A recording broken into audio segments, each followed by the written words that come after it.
Alhamdulillah lumayan mengenal Presiden Prabowo secara pribadi, pemikiran dan kemudian kebijakannya.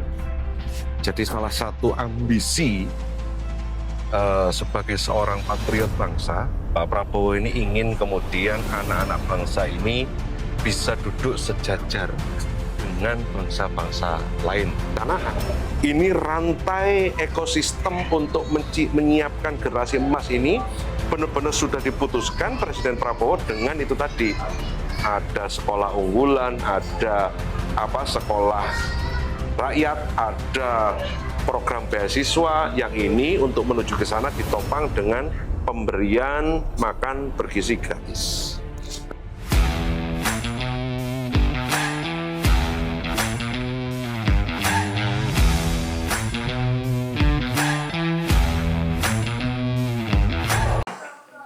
Selamat malam pemirsa, selamat datang di Lini Talks memajukan peradaban.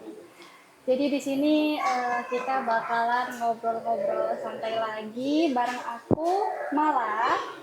Jadi di sini kita bakalan bahas ini tentang program dari Bapak Presiden kita, Bapak Presiden Prabowo Subianto, yaitu pasti ini sudah sangat familiar ya buat teman-teman sekalian, yaitu program makanan bergizi gratis, di mana program ini itu merupakan salah satu tujuan negara juga, yaitu mencerdaskan kehidupan bangsa, teman-teman.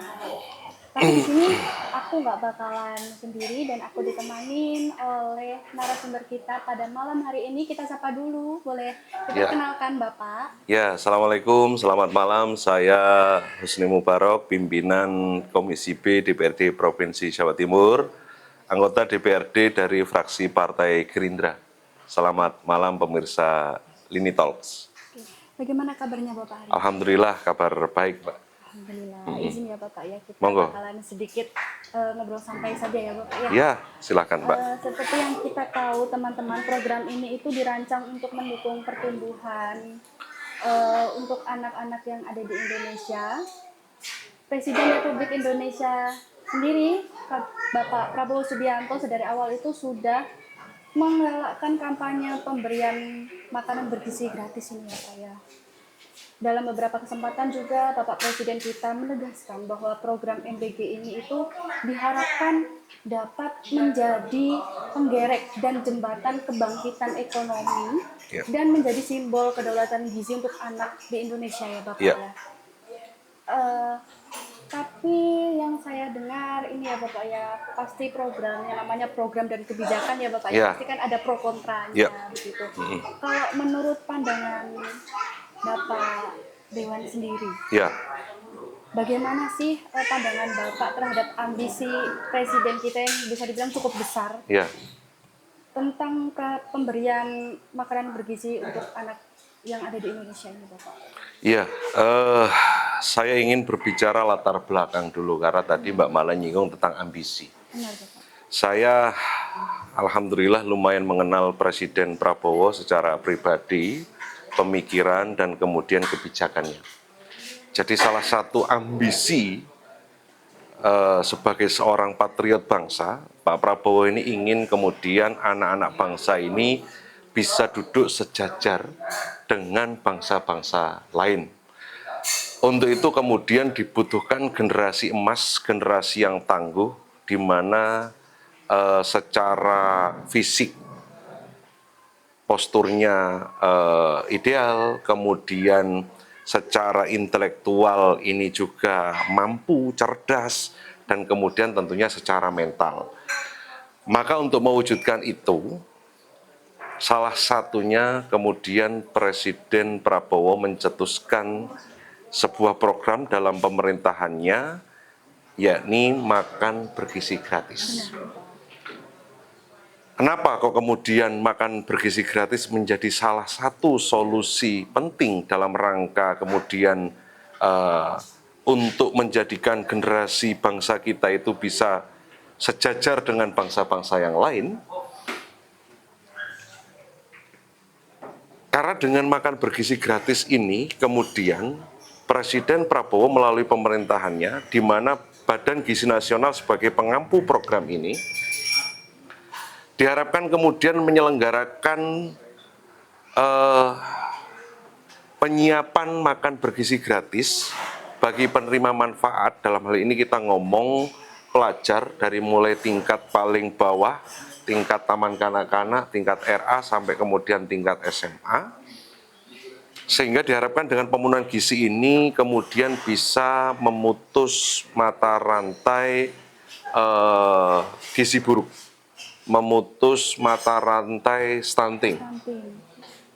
Yang kalau kita melihat data, ya angka itu tidak kunjung kemudian bisa kita tekan, jadi tetap berkisar di angka 20% sekian itu. Nah, maka kemudian ada formula makan bergizi gratis ini yang disiapkan oleh pemerintah menjadi kebijakan prioritas Presiden Prabowo Subianto, di mana kemudian penerima manfaat selain dari siswa-siswa tadi itu ada juga unsur B3, bumil, ibu hamil, busui, ibu menyusui, dan balita.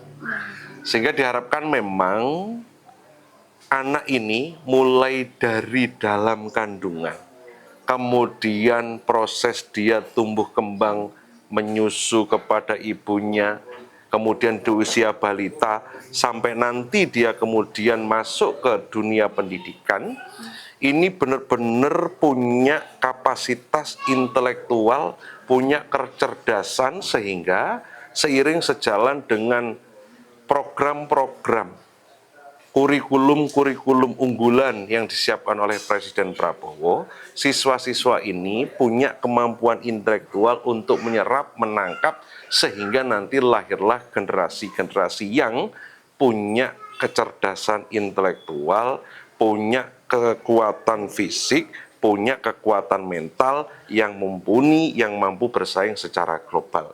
Maka kemudian langkah berani dari Presiden Prabowo dengan melakukan efisiensi anggaran di berbagai sektor, yang sejatinya efisiensi anggaran ini tidak mengurangi anggaran, tapi optimalisasi. Jadi tidak kemudian APBN kita 3.000 triliun terus diefisiensi jadi 2.000 triliun, enggak gitu. Efisiensi ini adalah optimalisasi anggaran yang sebelumnya anggaran ini diposting untuk kegiatan-kegiatan yang dianggap tidak berdampak langsung terhadap masyarakat.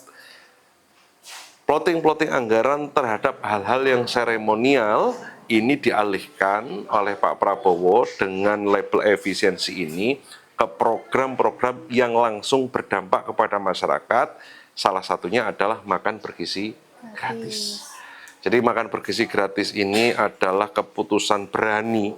Kalau tadi Mbak Mala bilang ambisius, ya, ini adalah ambisi seorang patriot bangsa yang bernama Prabowo Subianto untuk menjadikan bangsa Indonesia ini bisa duduk sejajar dengan bangsa-bangsa lain. Benar, karena ini kan juga termasuk dari tujuan negara, betul ya Pak? Dan ini menjadi amanah dari Undang-Undang Dasar. Iya, betul Pak. Di mana setiap anak bangsa ini berhak kemudian mendapatkan kehidupan yang layak. Kemudian negara juga harus mencerdaskan kehidupan bangsa dan sebagainya itu. Sehingga makan bergizi gratis ini kemudian diambil dan dilaksanakan, dan alhamdulillah hari ini sudah berjalan dan hampir sudah 40 juta penerima manfaat. Hampir kemudian mempekerjakan 15.000 SPPG dan sebagainya itu untuk mengampu dan menyelenggarakan program ini. Sehingga MBG ini menjadi program yang sangat luar biasa dan ini diakui oleh dunia menjadi program besar yang diselenggarakan secara tepat dan mulai banyak diadopsi di negara-negara lain. Jadi kalaupun di perjalanannya ada pro dan kontra, itu wajar. Selama ini menjadi kontrol. Jadi kontranya adalah bagian dari kontrol, kontranya adalah fungsi untuk kemudian perbaikan program ini. Jadi enggak kontra yang didasari oleh semangat kebencian. Kalau itu kita nggak punya ujung, nanti kita nggak bicara solusi. Iya. Gitu Mbak Mala. Jadi kalau untuk peluangnya sendiri yang dapat kita ambil dari program ini tuh apa, Bapak? MBG ini kemudian peluangnya, kalau ngomong manfaat dulu ya, ngomong manfaatnya, ini jelas bagi penerima manfaat. Gizi terpenuhi, malnutrisi, stunting bisa dipotong, kemudian anak-anak ini mendapatkan gizi yang cukup sehingga dia di sekolah bisa menyerap ilmu dari kurikulum-kurikulum serta sekolah-sekolah unggulan yang diselenggarakan oleh pemerintahan Presiden Prabowo ini. Di samping itu ada multiplier effect yang timbul, yang hadir dari adanya program MBG ini. Yang pertama apa? Terciptanya lapangan kerja. Setiap SPPG itu kurang lebih mempekerjakan 50 relawan. Setiap SPPG. Jadi hadirnya SPPG yang ini kemudian oleh BGN sesuai dengan petunjuk dan perintah Presiden Prabowo harus padat karya, harus mengkaryakan warga sekitar, sehingga kemudian di setiap SPPG ini akan ada 50 orang yang bekerja. Kemudian apalagi? Kemudian dari hadirnya SPPG ini dengan rata-rata setiap dapur memproduksi setiap harinya 2.000 sampai 3.000 porsi makanan, maka kemudian UMKM bangkit di sini. Peternak-peternak bisa menjadi bagian dari pensuplai bahan untuk dimasak menjadi makan bergizi gratis ini. UMKM tumbuh, peternak-peternak untung, petani-petani untung. Ini adalah beberapa peluang yang menjadi multiplier efek dari adanya program MBG ini. Jadi MBG ini tidak melulu kemudian siswa dapat makanan bergizi gratis, enggak itu. Ini bisa menjadi bagian dari kebangkitan ekonomi. Ekonomi mana? Kalau kita mengacu sama kita mengacu dari Astacita Presiden Prabowo, bagaimana kemudian membangkitkan ekonomi di pedesaan, membangkitkan ekonomi dari bawah, sehingga ya dengan program MBG ini salah satu wujud nyata dari Astacita Presiden Prabowo. Itu beberapa peluang yang bisa kita ambil. Karena yang berdampak juga petani, UMKM, Ya. begitu ya Pak ya? Petani, peternak, UMKM, kemudian produsen-produsen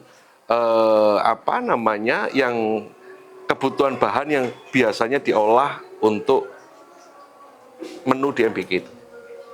Ya. Kalau ini kan kita lagi di Malang nih ya Pak Ya. ya?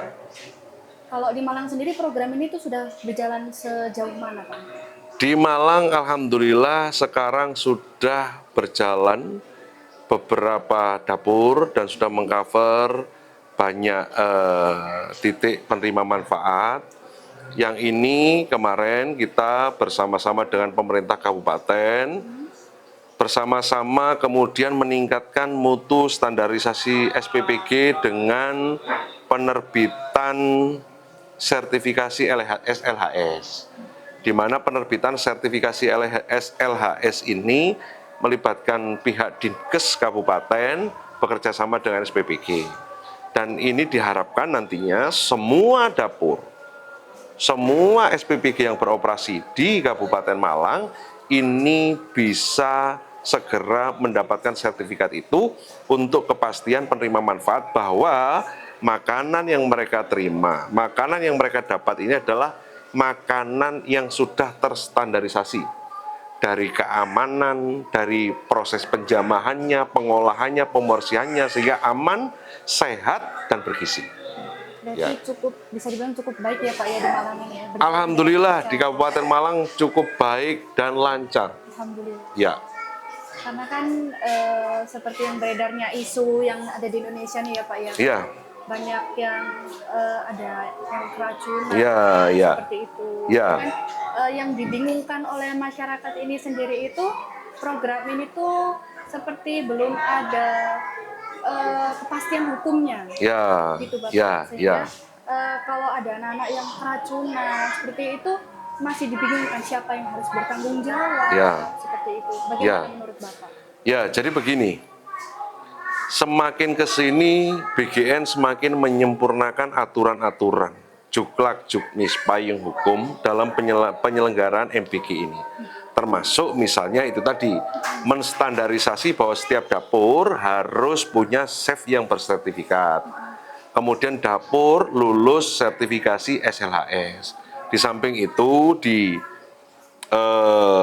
dasar dari operasional dapur ini ditopang oleh ahli gizi, oleh akuntan, oleh kepala SPPG, yang ini memastikan bahwa menu yang akan disiapkan ini sudah memenuhi standarisasi gizi, perhitungan dari nilai yang sudah ditetapkan, misalnya per porsi besar 10.000, porsi kecilnya 8.000, maka ada seorang akuntan di situ.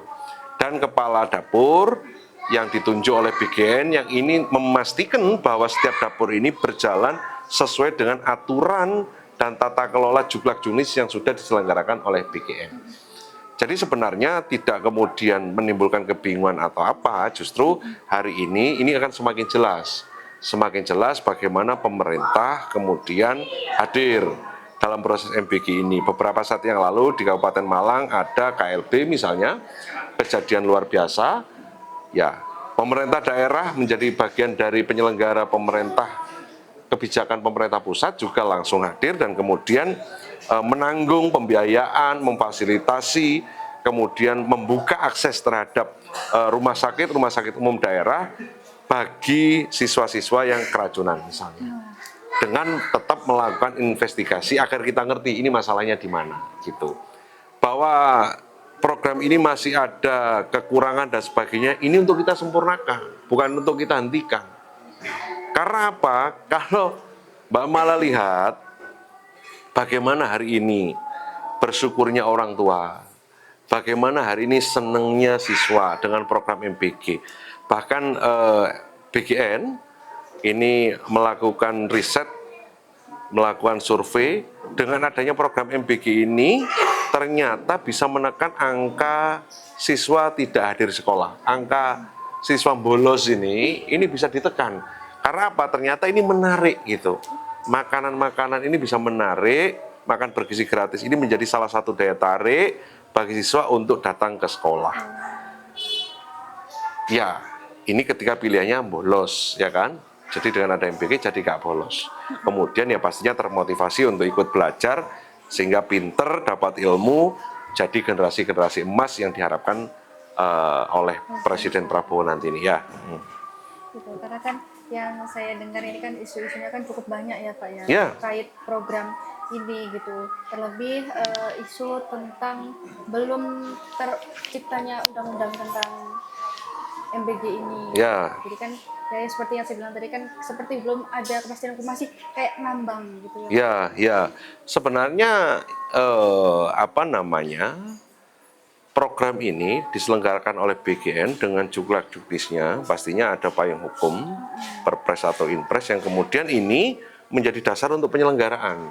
Pasti dong, nggak mungkin negara menyelenggarakan kegiatan ini tanpa ada dasarnya kan gitu. Tinggal sebenarnya adalah masalah teknis yang memang karena ini program yang baru pertama dilaksanakan di Republik ini. Tentu ada pola-pola. Kalau kita bekerja dimanapun, kita kan pasti berhadapan dengan SOP. SOP itu kan nggak baku, Mbak. SOP itu kan berkembang, ya kan? Dari kejadian-kejadian baru, dari pengalaman-pengalaman baru akan melengkapi dan menyempurnakan SOP itu. Lah bikin di tahap ini, di tahap untuk terus menyempurnakan baik dari segi proses tata kelola di penganggarannya, baik itu di tata kelola dapurnya, baik itu di tata kelola distribusinya, pengamanan makan bergizi gratisnya, ini semua sedang disiapkan.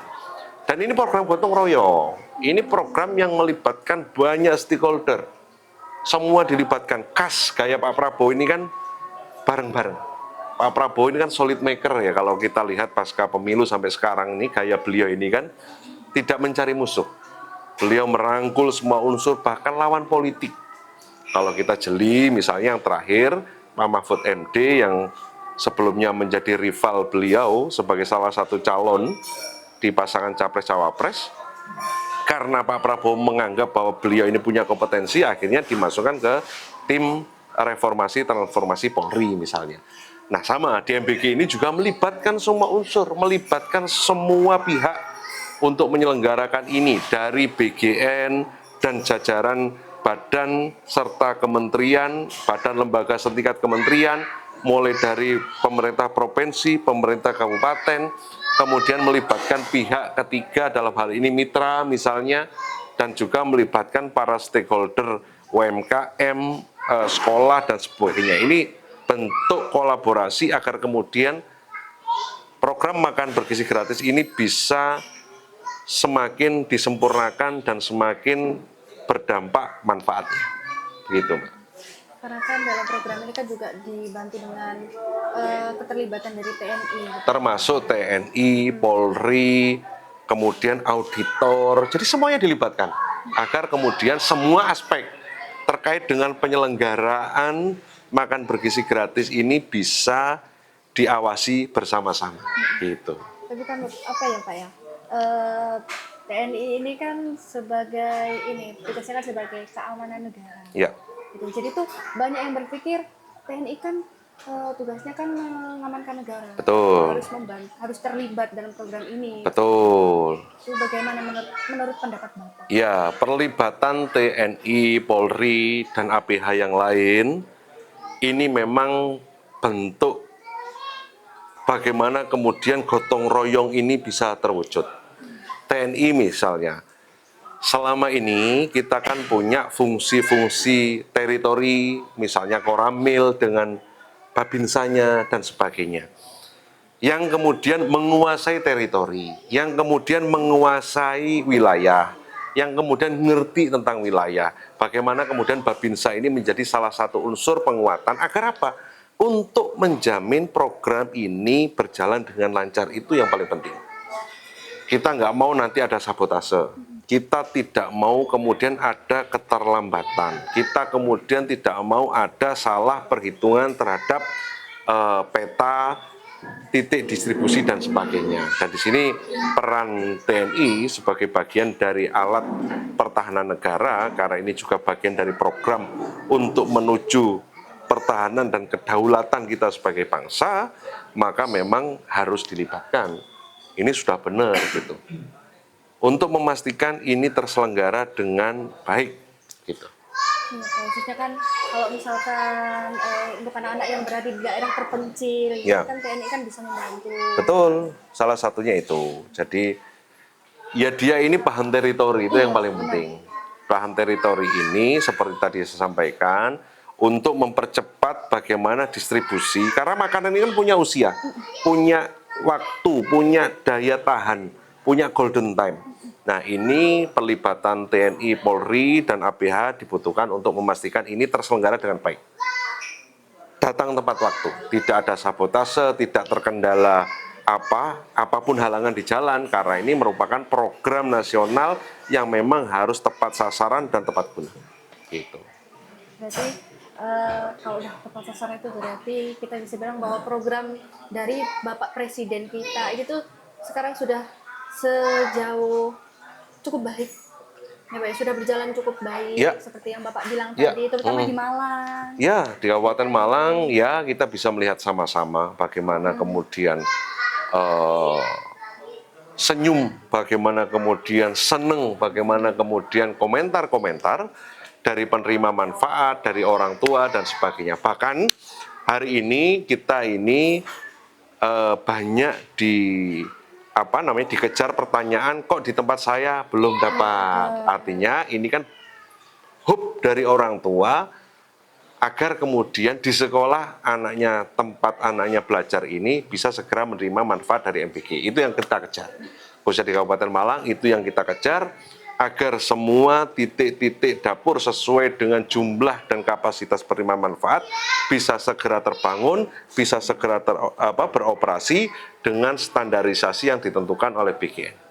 Ya, Saya kira itu. karena di daerah saya sendiri ini kan juga masih belum tersampaikan. Mbak dari mana? Tadi. Karena saya dari Kota Batu Raja, Bapak. Jadi di desa saya itu ada di SMP saya dulu lebih Ya. tepatnya, itu tuh belum tersampaikan programnya. Ya. Jadi banyak yang bertanya-tanya kok Kapan? udah banyak yang Dapat sampai ya, programnya. kok ini belum Saya gitu. belum, Berarti kan hub Gitu, Pak. agar kemudian mendapatkan manfaat dari MBG ini kan tinggi. Iya. Lantas kenapa kemudian kita harus kontra dengan, aduh harus kita hentikan, ini nggak benar, kan nggak gitu. kontra dalam rangka mewaspadai dan mengawasi bersama-sama, bagus. Agar program ini semakin sempurna, agar program ini semakin benar gitu. Tapi nggak boleh itu tadi, kalau kita berangkatnya dari kebencian, kita nggak akan ngomong solusi sudah. Kita akan terus mencari kesalahan. Mbak, ini nggak mudah. Ini proyek besar. Kalau tadi sampean menyampaikan ini ambisi presiden, saya jawab iya. Karena saya tahu persis bagaimana pikiran, bagaimana tindakan, dan bagaimana keputusan-keputusan Presiden Prabowo. Ini adalah ambisi dari Presiden Prabowo untuk menjadikan anak-anak bangsa Indonesia bisa duduk sejajar, bisa berkompetisi, bahkan nantinya bisa menjadi pemimpin-pemimpin dunia. Yang ini kemudian tidak hanya ngomong tentang makanan bergizi gratis. Presiden Prabowo sudah menyiapkan sekolah rakyat, sekolah Garuda, sekolah unggulan, kemudian menyiapkan beasiswa dan sebagainya. Jadi ini tidak program asal-asalan atau kemudian tanpa perencanaan. Ini rantai ekosistem untuk menyiapkan generasi emas ini benar-benar sudah diputuskan Presiden Prabowo dengan itu tadi. Ada sekolah unggulan, ada sekolah rakyat, ada program beasiswa yang ini untuk menuju ke sana ditopang dengan pemberian makan bergizi gratis. Gitu. Karena kan yang namanya kebijakan juga tidak bisa langsung menyeluruh gitu kan ya Pak. Mbak, kita ini bangsa besar dengan teritori kepulauan, dengan jumlah penduduk hampir 300 juta, ini nggak mudah. Mengelola ini nggak mudah, maka kita bersyukur diberikan bangsa yang rukun, diberikan bangsa yang punya jiwa kebersamaan, dan ya alhamdulillah lagi dikaruniai presiden sehebat dan seberani Presiden Prabowo untuk mengambil keputusan yang pro terhadap rakyat. Gitu. Kemudian kebijakan apa yang akan diberikan kepada masyarakat Bapak untuk memperluas kontribusi masyarakat dalam menyukseskan agenda ini di tengah banyak isu miring tadi? Menurut Bapak bagaimana? Ya, jadi nantinya MBG ini akan semakin melibatkan masyarakat secara luas. Misalnya kalau tadi saya sudah menyampaikan di program awal MBG ini, dia di setiap dapur SPPG ini, dapur ini mempekerjakan kurang lebih 50 relawan. Dari mana relawan ini? Dari masyarakat sekitar. Kemudian menumbuhkan pasar terhadap potensi-potensi produk pertanian, produk peternakan, produk UMKM sehingga bisa terserap.